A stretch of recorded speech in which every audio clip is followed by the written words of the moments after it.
तो जो शल्य से रहित होता है वह व्रती हुआ करता है। अगार्य नगारश्च, वो व्रती दो प्रकार के हैं, अगारी और अनगारी।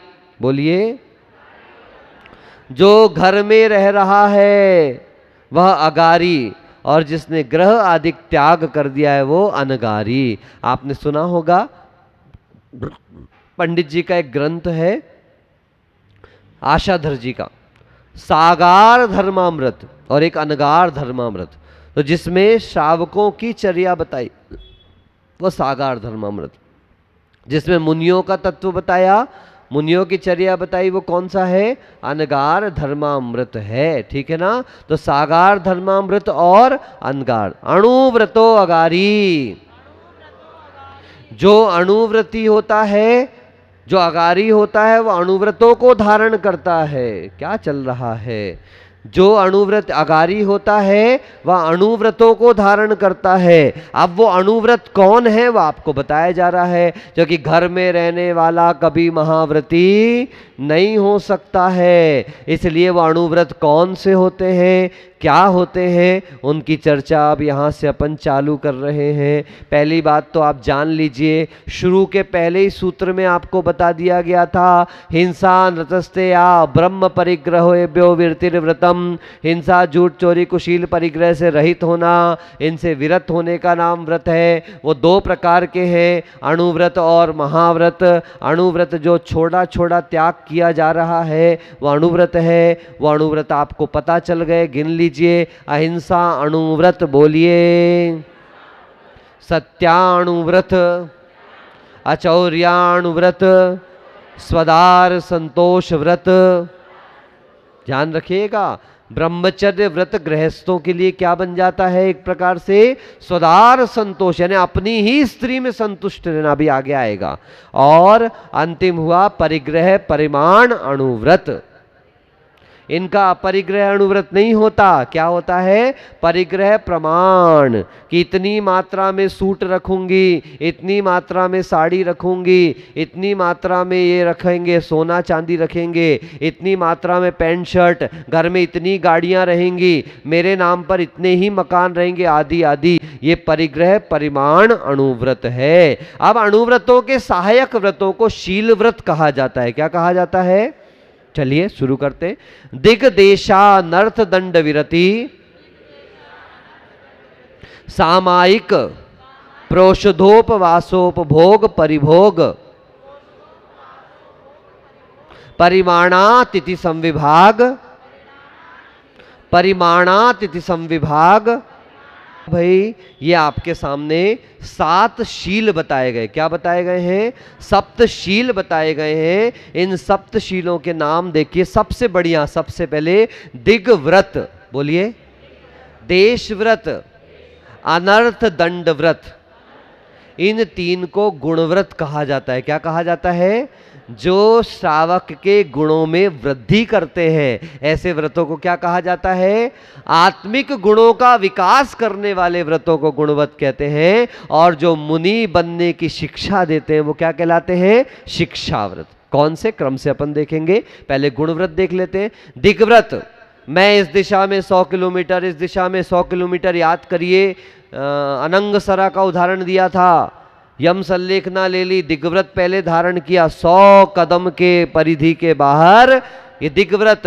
ताहू में फिर ग्राम बजारा, उसमें भी क्या कर दिया? इस 100 किलोमीटर के दायरे में भी आज नवमी है, नवमी के दिन में 9 किलोमीटर से आगे नहीं जाऊंगा। अष्टमी है, आज मंदिर से बाहर नहीं जाएंगे, घर से बाहर नहीं जाएंगे, आदि आदि। जो व्रत पहले कर लिया संकल्प, उसमें भी छोटे छोटे संकल्प, जैसे आपका त्याग है, आलू नहीं खाएंगे, प्याज नहीं खाएंगे, ये नहीं खाएंगे, वो नहीं खाएंगे। अब ये सोमवार आया, हरी नहीं खाएंगे। मंगलवार को क्या नहीं खाते? शक्कर नहीं खाते, हमको तो पता ही नहीं है। बुधवार को क्या नहीं खाते? घी नहीं खाते, अच्छा हमको पता ही नहीं था। गुरुवार को क्या नहीं खाते? बोलो। गुरुवार को गुड़ियाई, गुड़ियाई ऐसी बोलते ना, गुड़ नहीं खाते। अच्छा सॉरी देखो, अच्छा कुछ तो क्या है ना, मैं इसलिए पूछ लेता हूं कि कहीं मैं पढ़ा रहा हूं आपको ऐसा घमंड ना हो जाए मेरे अंदर। तो आप लोगों से म्यूचुअल चलता है ना अपना, थोड़ा आप हमको पढ़ा दो, थोड़ा हम आपको पढ़ा देते। गुरुवार को क्या है भैया? दूध। शुक्रवार को दही, शनिवार को तेल। ये तो पक्का है क्योंकि शनिदेव को तेल चढ़ाते ऐसा सुना है मैंने। तो शनिवार को क्या, तेल। और रविवार तो जिंदगी में नहीं भूल सकते। ये तो समाज वाले ऐसे हैं भैया, चौका लगाएंगे, हमारा फ्री में ही रविवार बनवा देते हैं। इनकी रस्सी वाले ये बैठे 4 और हम 3 की फ्री ऑफ कॉस्ट रविवार को रस्सी हो जाती है। अब हमने भी सोचा है महाराज अपन भी ऐसा करते हैं, रविवार को नमक का त्याग ही कर दिया करें तो अच्छा। कर दे क्या? तो भी डालते क्यों नहीं हो? चलो आगे बढ़ो। तो दिग्व्रत और देश व्रत, ठीक है ना। अनर्थ दंड व्रत, अनर्थ सोचते होंगे महाराज अपनी बात भी कह ही देते हैं ना। अनर्थ दंड व्रत का मतलब हुआ कि जिसका कोई प्रयोजन नहीं है, हमारे आत्म कल्याण में जिसका कोई प्रयोजन नहीं है, हमारे व्रतों के पालन में जिसका प्रयोजन नहीं है, ऐसे कार्य ना करना अनर्थ दंड विरति कहलाता है। ये 3 क्या हो गए दीपक भाई? नाम बोलोगे आप? दीपक हो सब लोग? वेरी गुड, बहुत अच्छा। तुम तो चलो भाई, नीता भाभी जाने अपना काम, तुम हमारे साथ चलो, ठीक है। दिग्व्रत, देशव्रत और अनर्थ दंड व्रत, ठीक है। ये क्या हो गए आपके? गुण व्रत। जो गुणों का विकास करने वाले हैं वो क्या कहलाए? गुण। कितनी बड़ी बात है, आप सोचिए। इसके बाहर नहीं जाऊंगा, यहाँ से वहाँ नहीं जाऊंगा, ये सब कितनी बड़े नियम हैं। आपको लगता है छोटे छोटे नियम, लेकिन यही नियम के पालन का जो कर्म निजरा है और पुण्य का आश्रय है, वही बड़े नियम के लिए आपको तैयार कर देते हैं। जिम जाते हैं ना बच्चे, तो क्या करते? पहले दिन 10 डिप्स मारो, दूसरे दिन 12 डिप्स मारो, तीसरे दिन कुछ तो इसीलिए भगाते, डिप्स तो हम घर पे भी मार लेते, लेकिन नहीं, वो शुरुआत कैसे कराते हैं? छोटी छोटी चीज़ों से शुरुआत कराते हैं। नहीं तो पहले दिन ज़्यादा होशियारी मारी तो दूसरे दिन बिस्तर से उठने को भी तैयार नहीं होगे। इसलिए गुरुदेव कहते थे छोटे छोटे नियमों से शुरुआत करो, अपनी परीक्षा करो, और उसके बाद महाव्रत तो आपका मार्ग तैयार रखा हुआ है, आगे बढ़िए। अब आते शिक्षा व्रत। बोलिए सामायिक, प्रौषधोपवास, भोगोपभोग परिमाण, अतिथि संविभाग। हो गए 4। सबसे पहला कौन सा है? सामायिक शब्द की व्याख्या सुन लीजिए। समये भवति इति सामायिकः। समय शब्द का अर्थ होता है आत्मा। ऐसा मत समझ टाइम पे जो होती है वो सामायिक, ऐसा नहीं। समय का मतलब आत्म परिणमन, आत्म परिणामों में स्थिर होने का नाम क्या कहलाता है? The best way of doing samayik is to leave everything. Acharya Shri कहते हैं even to not think about anything. भगवान के बारे में भी चिंतन नहीं करना, किसी प्रकार का चिंतन नहीं करना, ये सामायिक कहलाती है। मगर ये तो दुनिया का सबसे कठिन काम है। तब हम लोगों ने क्या किया? रूपस्थ, पिंडस्थ, पदस्थ नाम के 3 ध्यान रखे, क्योंकि रूपातीत ध्यान हमारे वश की बात इतनी जल्दी होने वाली नहीं। इसलिए रूप करे बड़े बाबा की प्रतिमा का चिंतन कर लिया। यहाँ वृषभनाथ की प्रतिमा, पोदनपुर में कौन से मूल नायक हैं, नंदीश्वर मंदिर में कौन से मूल नायक हैं, भूलेश्वर मंदिर में कौन से मूल नायक हैं, वाशी मंदिर में कौन से हैं, और वो मुनि सुव्रतनाथ कहाँ थे? पनवेल मंदिर में कितने सुंदर प्रतिमा है। गोमटेश चले जाओ, बाहुबली भगवान की प्रतिमा है, चंद्र प्रभु की तेहरा जी में प्रतिमा है, तिजारा जी में प्रतिमा है, और ऐसे ऐसे करते करते करते करते ये रूपस्थ ध्यान हो गया। इस प्रकार से किसी रूप का आश्रय लेकर के, पिंड मेरी आत्मा शुद्ध ज्ञान दर्शन आदि का पिंड है, इस प्रकार का ध्यान। और पदस्थ नमो अरिहंताणम, क्या है ये? नमस्कार किया। किसको किया? अरिहंतों को नमस्कार किया। अरिहंत को नमस्कार क्यों किया? पापा को नमस्कार क्यों नहीं किया? दादा को नमस्कार क्यों नहीं किया? अन्य किसी को नमस्कार क्यों नहीं किया? अरिहंत, अरिहननाद वा इति अर्हंतः, जिन्होंने शत्रुओं का हनन कर लिया है। कौन से शत्रु? पाकिस्तान, बांग्लादेश या कोई और? तो कहा नहीं, जिन्होंने आत्मा में स्थित राग द्वेष मोह और कषाय रूपी शत्रुओं का घात किया, वे ही अरिहंत है। इस प्रकार से एक एक पद को लेकर के चिंतन करना, ये सामायिक कहलाती है। क्या कहलाती है? लोग बहुत पूछते सामयिक में क्या करें, पहले स्वाध्याय करो तो फिर सामयिक में बहुत सारे मटेरियल हैं आपके पास। अभी कितने दिन क्लास अटेंड कर ली सोचो, अब यदि इसका रिवीजन करोगे, 2-2 4-4 सूत्र भी आप लोगे, घंटों घंटों आपको पता नहीं चलेंगे कि कहां निकल गए।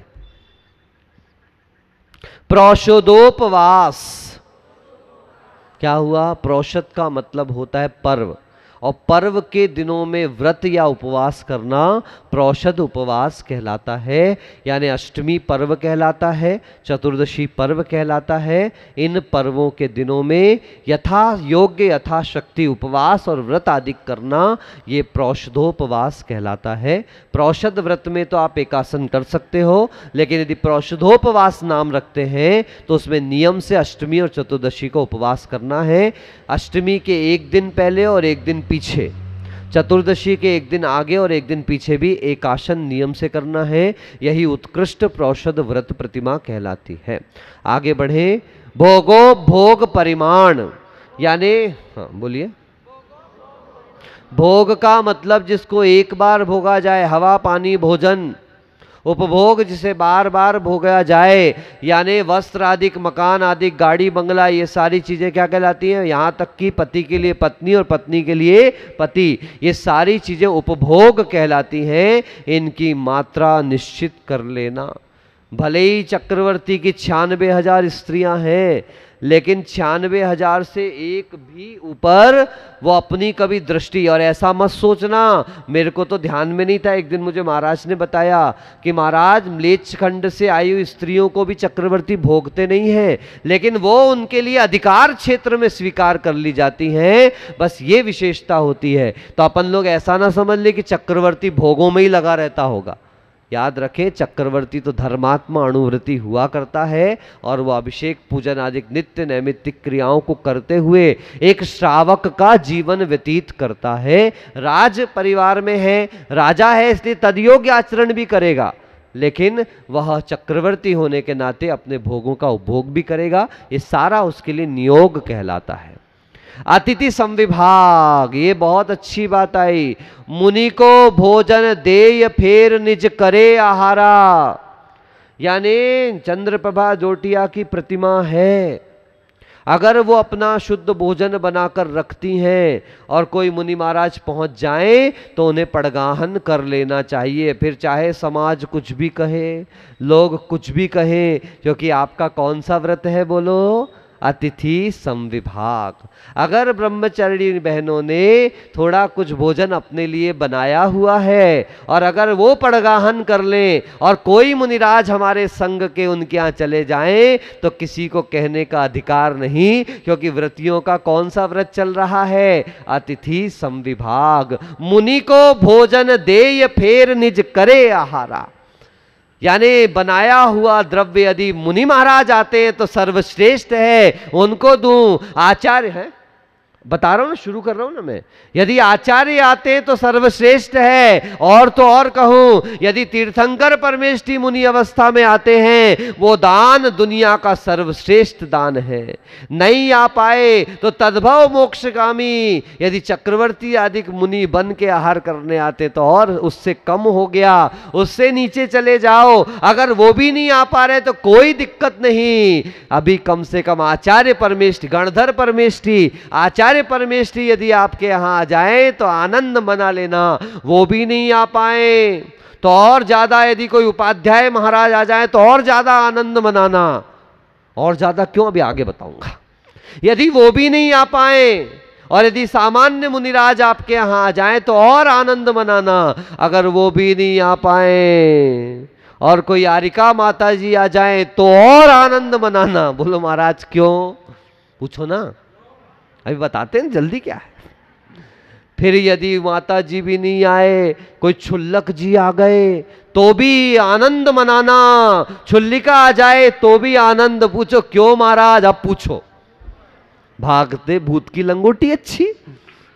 अरे अतिथि संविभाग व्रत है मेरा, और मेरा नियम है जो भोजन बना है वो पवित्र हो जाएगा, वो श्रेष्ठ हो जाएगा, वो अमृत हो जाएगा यदि संयम को धारण करने वाले, संयम मार्ग पर बढ़ने वाला यदि एक व्रती भी मेरे चौके में आ जाए मेरे घर का। इसलिए आप दोनों का तो रोज निभ गया। क्यों निभ गया? आप उनके भोजन करा दो, वो आपके भोजन करा दे, आप उनके भोजन कराना, ये इनके भोजन कराएं, और महाराज नहीं आए तो ब्लेम मत करना। हाँ, बड़ी बात है। मुझे आज भी याद है बीना बाराहा, नाम सुना आप लोगों ने? बीना बारहा देवरी, वहां पर एक परिवार है, मैं तो नाम भूल गया, शायद पारस वारस कुछ नाम है। उनकी माँ, उनको यदि नहीं भी है, वो देवरी में गांव में आज भी कोई मुनिराज नहीं है तो भी वो महिला अपने घर के नीचे आंगन में आके 9:30 बजे से 10 बजे तक प्रतीक्षा करती है। नारियल लेकर आती है, कलश लेकर आती है और प्रतीक्षा करती है कि यदि इस द्वारे से मुनिराज निकल जाएं तो पड़गान हो जाएं। बंधुओं ध्यान रखिए, कषाय पाहुड़ ग्रंथ में, महाराज ये बाद में नोट करिएगा सारे लोग, ये बात है, ये बहुत अच्छा एक आया कषाय पाहुड़ ग्रंथ में, सदा संप्रतीक्ष्य अतिथि अन्न काले नरो वलभते चेद अलाभे पितेषाम भवेत् स प्रदाना प्रदानम ही संतः प्रदाने प्रयत्नम नृणानाम आमनन्ति। कि जो अपने आंगन में शुद्ध भोजन बनाकर हमेशा अतिथि की प्रतीक्षा करता है, अतिथि के आगमन की प्रतीक्षा करता है, अगर उसके घर अतिथि नहीं भी आते तो अतिथि के ना आने पर भी उन्हें आहार दान का लाभ प्राप्त, अरे दिया ही नहीं फिर भी भावनाओं से देने का भाव रखा। और यहां तो फिर भी यदि आपने भाव रख लिया आज तो बड़े महाराज होना चाहिए तो तुम फंस गए, आपको दान का फल नहीं मिलेगा, आज तो यही वाले महाराज आना चाहिए तो दान का फल नहीं मिलेगा। लेकिन उसने तो क्या भावना करी, 3 कम 9 करोड़ मुनिराज में जो भी मुनिराज मेरे यहां आ जाए, जो भी व्रती मेरे यहां आ जाए, बस उनका आहार निर्विघ्न संपन्न हो जाए। और इतना भी नहीं कर पाते हो ना निखिल साहब, तो इतना कर लेना कि जैसे ही पहला कौआ हाथ में आवे, कौआ मतलब कौआ नहीं, कौआ यहां पर बोलते ग्रास, जैसे ही थाली पर बैठो तो हाथ जोड़कर एक बार भावना कर लेना, सर्वे भवन्तु सुखिनः, सर्वे सन्तु निरामयाः, सर्वे भद्राणि पश्यन्तु मा कश्चित् दुर्भभाग् भवेत्। जितने दिगंबर मुनिराज हैं, जितने महाव्रती हैं, आरिका माताएं हैं, क्षुल्लक क्षुल्लिकाएं हैं, जितने साधु भगवंत हैं, वो उन सब का निरंतराय आहार संपन्न हो। और ये सिर्फ श्रावकों के लिए नहीं कहा जा रहा, आपने ध्यान दिया हो, हम भी जब आहार को खड़े होते तो एक बार वापस हाथ जोड़कर शुरू करते हैं इसी भावना से कि सभी संयमियों का निरंतराय पालन व्रतों का और आहार आदि का हो, ताकि संयम मार्ग की प्रभावना बनी रहे।